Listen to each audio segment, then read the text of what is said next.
for the new pre-bid Digital Out-of-Home Task Force. I'm going to probably throw this one to you first, and would love to hear a little bit about the newly formed task force. Sure, thank you. So the why of the task force is, if you look at what's happening, we see a lot of parallel efforts that are basically trying to do the same thing. We see media owners trying to build their own systems. We see ad tech platforms, ad servers, SSPs, also trying to do the same thing. But it leaves a little bit to be desired in terms of how these are going to work well together, efficiency, interoperability, et cetera. So we took a look at this, and well, we've kind of seen something happen very similar in other channels. We reached out to Prebid because Prebid exists, and they have successfully addressed this in other channels in the past. Reached out to Prebid, and at the same time, they were very interested in digital out-of-home. And so really, voila, it made a lot of sense. Now is the right time to kick off the Prebid Digital Out-of-Home Committee. And the idea is to look at the Prebid ecosystem in terms of everything, education, software, and teach it about digital out-of-home, so that what we're seeing in the industry leans more towards a standardized and a very transparent solution that is proven. Amazing. So we actually did have a slide here, but it's not up. But just to kind of give a little background, Prebid, Mike, you are the president at Prebid, and Prebid operates across so many channels already. And I think the why now was really talking about the timing of how it worked in other channels. Oh, look, don't go chasing waterfalls. Don't swim over the Niagara Fall either. And the next one, it really kind of gives you a little bit about. But so everyone is wondering, this is Prebid. Won't get into that one because it's a bit long-winded. Oh, the long-winded explanation. But I would love to kind of ask you a little bit on how this task force and the work that the task force is doing is, first part is, how will it benefit the supply side, the media owners, the publishers of the digital out-of-home community? Yeah, so it's simple for Prebid. So we don't make money on any of the solutions that we put out into the marketplace. Everything we do usually starts from, do we solve a problem for the marketplace? Do we solve a problem for the industry? That's where, when Mina and Hivestack approached us, we were already starting to figure out that we were getting a lot of questions from our connected TV partners, where we're in connected TV, about how they can connect and start to utilize digital out-of-home from that perspective of audience extension and a bunch of things that they wanted to do. So for us, it starts with the will of the marketplace. Is there a will in the marketplace and a need in the marketplace to get something done? Then we go out and build a coalition that will actually come and set up the open source software. Some of it Prebid will put our own engineers on. Some of it is donated time. And then we spend a lot of time with educating the marketplace on what the solution is, both the supply side and the demand side from that perspective. Everyone hears header bidding, right? Everyone thinks it's a race to the bottom. It's going to suppress your CPMs, and a whole bunch of other things that go through people's minds when you're mentioning it just gets associated with programmatic. And it's actually the opposite. If you're moving away from like a waterfall scenario into a header bidding solution, it puts all the control in the content owner, right, in the inventory owner's hands. How you set up your CPMs, how you want to monetize, the intelligence you're taking back from the marketplace on, is it a soft market, right?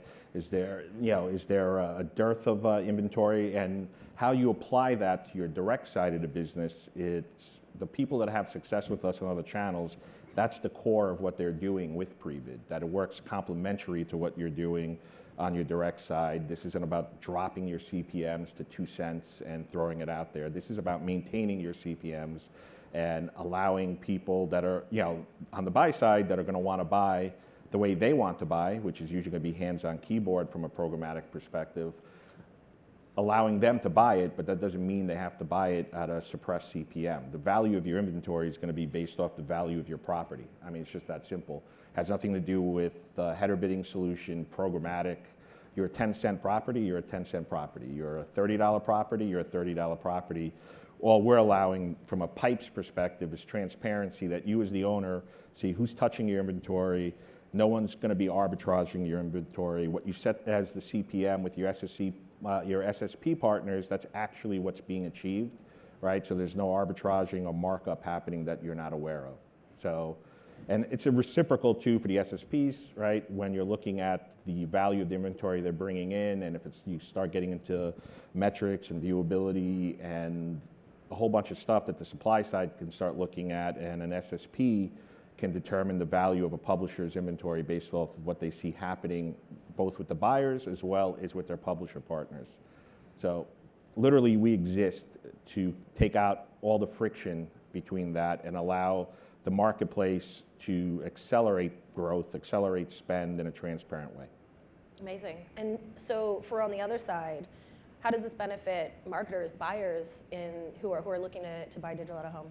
So it's kind of, you get like a seal on the inventory if you know it's going through pre-bid pipes. If you're a buyer, you can ask to see that because honestly, you could see it, right? It's a transparent pipe. So if you're a buyer and you see things going through a pre-bid pipe from an SSP to a DSP, there's some certainty on what you're getting is exactly what you want, right? What you're paying for is what you're actually getting.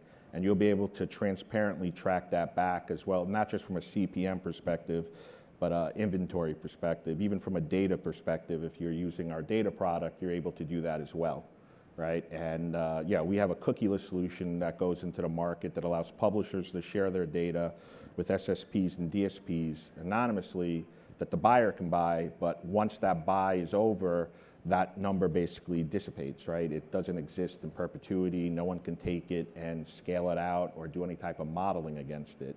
So it's literally from a buy side, it allows to get you where you want and understand what's happening, when it's happening, and have some certainty that what you agreed on is actually what happened. There wasn't three middlemen between you and the publisher.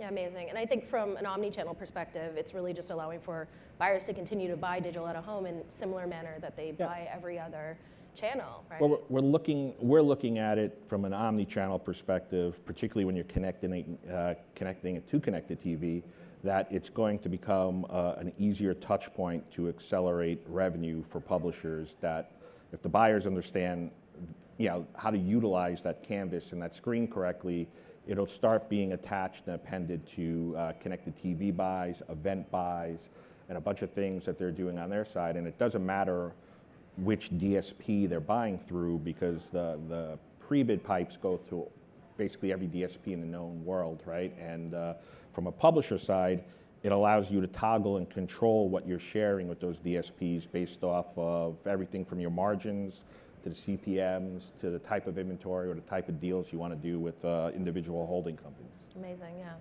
Okay, so final question, not to get too technical in this very technical piece, but Mina, can you kind of start off here, really giving us a little bit of background on what a mediation layer is, pre-bids mediation as well, and then we can go into a couple questions if we have some time. Sure, I'll make it real quick. The technology can get complicated, and even the slide that was just up kind of describes the difference between waterfalls and parallel auctions. But a very, very simple analogy I'd like to use is, imagine that you're a chocolatier and you make chocolate bars. A couple of options is you're going to take your chocolate bars and you're going to go to a store on Monday, right, and you're going to sell it. Then you're going to pick them up and go to another store on Tuesday and try to sell it. You're going to sell chocolate bars. But it makes a lot more sense for you to make sure that your chocolate bars are available in as many stores as you can in parallel, because what you're really trying to do is you're trying to meet the buyer at the store that they're going to at the time that they're going shopping.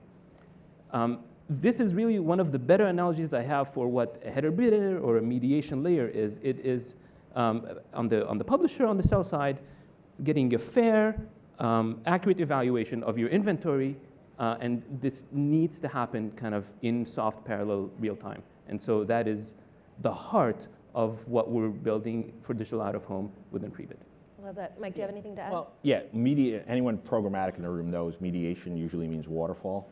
So it's like a dirty word if you're in the header bidding space. But for us, we're looking at this mediation layer because of the uniqueness of digital out of home, and even when you get into like in-app and a whole bunch of other places, that the mediation layer would actually, if you attach it to a waterfall, right, the value is lessened versus if you're attaching it to a pre-bid enabled solution that allows you to manage across all your supply partners at one time, right? And That for us is the core of what we're doing with the mediation layer, that is putting the control in the publisher's hand, right? From a CPM perspective, from an inventory perspective, what you put out, what you hold back. That's kind of the way we're looking at the mediation layer. For us, we don't think a mediation layer should be owned by a company, right? Quite frankly, that's kind of, then you're into like a Google type model where it's trust us, the auctions aren't going to be rigged, or the auctions aren't going to work in our favor. We look at mediation as something that's owned by the entire industry, where the publishers have comfort in what they're seeing, the SSPs have comfort, the DSPs have comfort, that the correct transactions are happening for the correct reasons. Nothing is being rigged or nothing is being artificially inflated, right? Because the mediation layer, if someone owns it, it's usually non-transparent on how they're valuing the bids that are going into a waterfall, right? Where the mediation layer we're going to have will allow you to see all of that, and you as a publisher will control that. Yeah, amazing. Thank you. Transparency absolutely is key here.